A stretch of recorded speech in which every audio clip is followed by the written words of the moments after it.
며칠 전 가까운 친구의 부고를 들었다. 믿기지 않았다. 심지어 며칠 뒤에 보기로 약속이 되어 있었다. 그래서 처음엔 장난인 줄 알았다. 아니길 바라는 마음으로 전화를 걸자 가족이 받았다. 그 목소리를 듣는 순간 모든 게 현실이 되었다. 가슴에 찬 바람이 들어왔다. 그 바람은 금세 나갔다가 다시 들어오기를 반복하며 내 안의 고요를 흔들었다. 사람이 이렇게 갑자기 사라질 수도 있구나. 그 단순한 사실 앞에서 나는 아무 말도 할 수 없었다. 우리는 늘 누군가와의 내일을 당연하게 여긴다. 다음 주에 보기로 한 약속. 언젠가 하자고 미뤄둔 대화. 그 모든 것들이 하나같이 있을 것이다라는 믿음 위에 서 있다. 하지만 그 믿음은 얼마나 쉽게 무너지는가. 죽음은 예고 없이 다가와 있던 사람을, 함께 웃던 사람을 단숨에 기억 속의 이름으로 만들어버린다. 그 친구의 부재가 내게 남긴 건 단순한 슬픔이 아니었다. 그보다는 설명하기 어려운 공기 같은 허전함이었다. 밤이 깊어지면 생각이 길어진다. 살아있다는 건 대체 무엇일까? 그 친구와 나는 같은 시간을 살고 있다고 믿었다. 하지만 지금 나는 숨을 쉬고 있고 그는 더 이상 숨 쉬지 않는다. 법구경에는 이런 말이 있다. 어리석은 자는 내일을 믿지만 지혜로운 자는 오늘을 산다. 그 구절이 처음으로 명확히 이해되었다. 삶은 언제까지가 아니라 지금 여기에 달려있다. 들숨은 삶이고 날숨은 죽음이다. 우리는 그 사이를 쉼없이 오가며 살아간다. 삶과 죽음은 두 세계가 아니라 서로의 그림자이다. 삶이 있기에 죽음이 있고 죽음이 있기에 삶이 있다. 한쪽이 사라지면 다른 한쪽도 의미를 잃는다. 그 친구의 마지막을 떠올리며 깨달았다. 죽음은 멀리 있지 않다. 그건 지금 이 호흡 속에도 있다. 숨이 멈추는 순간 우리는 죽음이라 부르지만 그건 단지 바람이 멎는 일과 같다. 멈춘 바람이 사라지는 게 아니라 공기 속으로 스며들듯 삶도 그렇게 세상 속으로 스며드는 것이다.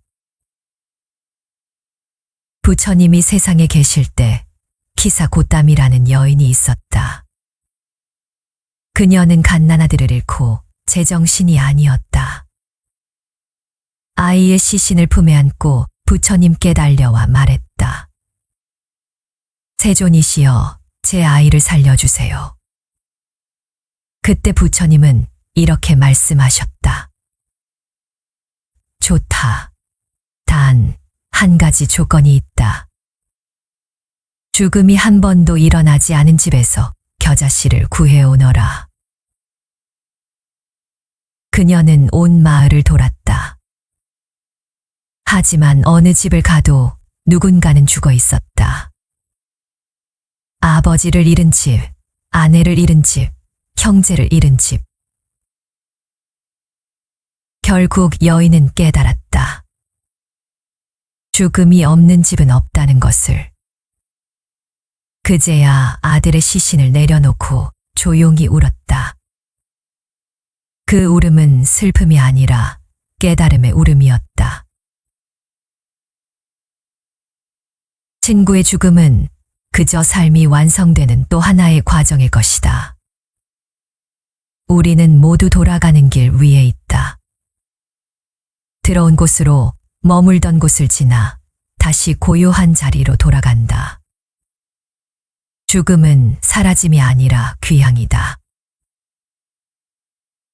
자신이 나이 들었다고 생각하는 사람이 얼마나 있을까? 친구를 떠나보내기엔 나는 너무 이른 나이다. 그 친구도 떠나기엔 이른 나이였다. 아직 해야 할 일도 만나야 할 사람도 많았다. 그런데 삶은 묻지도 않고 그를 데려갔다. 그때 깨달았다. 죽음에는 순서가 없다는 것을. 나이도 그 무엇도 아무런 이유가 되지 않는다는 것을 말이다. 우리는 흔히 아직 젊으니까 괜찮다, 시간이 많다고 말한다. 하지만 그 말 속엔 착각이 있다. 삶의 길이는 우리가 정하지 않는다. 누구도 자기의 마지막 숨을 미리 알 수 없다. 죽음은 멀리 있는 것이 아니라 늘 지금 이 자리에 이 숨 뒤에 있다. 죽음의 소식을 들으면 사람은 본능적으로 멈춘다. 그 멈춤의 자리에서 우리는 비로소 살아있음을 자각한다. 그 친구의 소식이 내 삶을 비추는 거울이 되었다. 그의 사라짐이 내 일상의 감각을 바꿔 놓았다. 법구경에 이런 구절이 있다. 그대의 생각이 그대의 삶을 만든다. 오늘 그대의 생각이 내일의 얼굴이 된다. 죽음은 그 구절을 현실로 만들어준다. 삶은 내일의 일이 아니라 오늘의 생각에서 시작된다는 것을. 그 친구가 남긴 가장 큰 선물은 오늘이다. 그의 부재가 내게 일깨워준 건 삶이란 매 순간 깨어 있어야 한다는 사실이었다. 미루었던 말들, 다음에 하자고 넘겼던 대화들, 그 모든 것이 이제는 영영 닿을 수 없는 곳에 있다. 그래서 나는 오늘 말을 아끼지 않기로 했다. 감사를 표현하고 좋아한다는 마음을 숨기지 않고 작은 일에도 기뻐하기로 했다.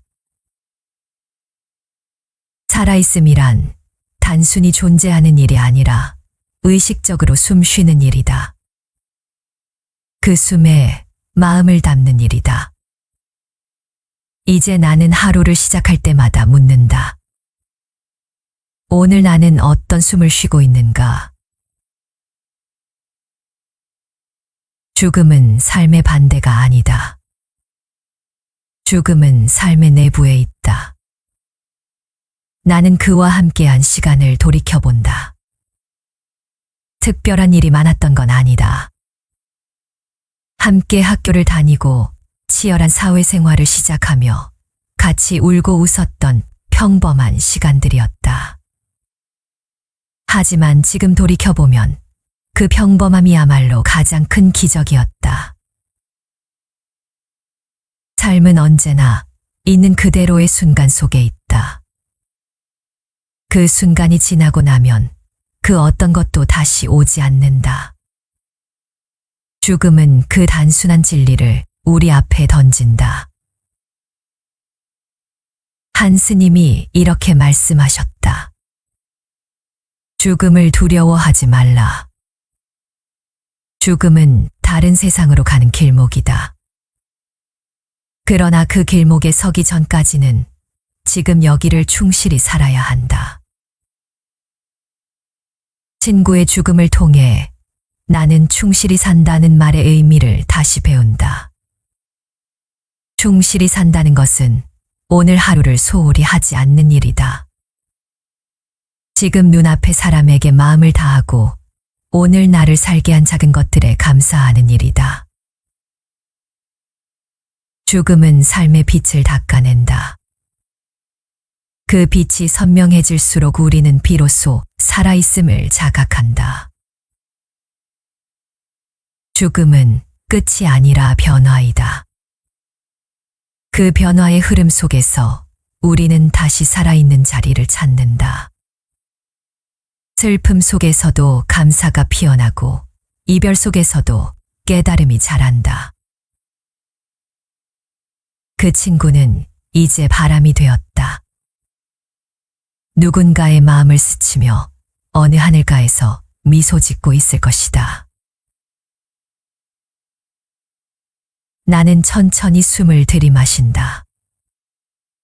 그리고 내쉰다. 그 단순한 행위 속에 삶과 죽음이 함께 있다.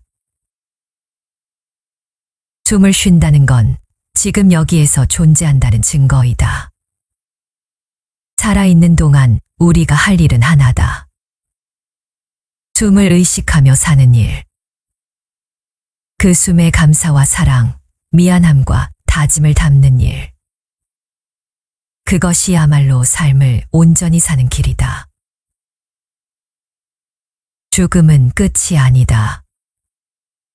그건 또 다른 이름의 시작이다.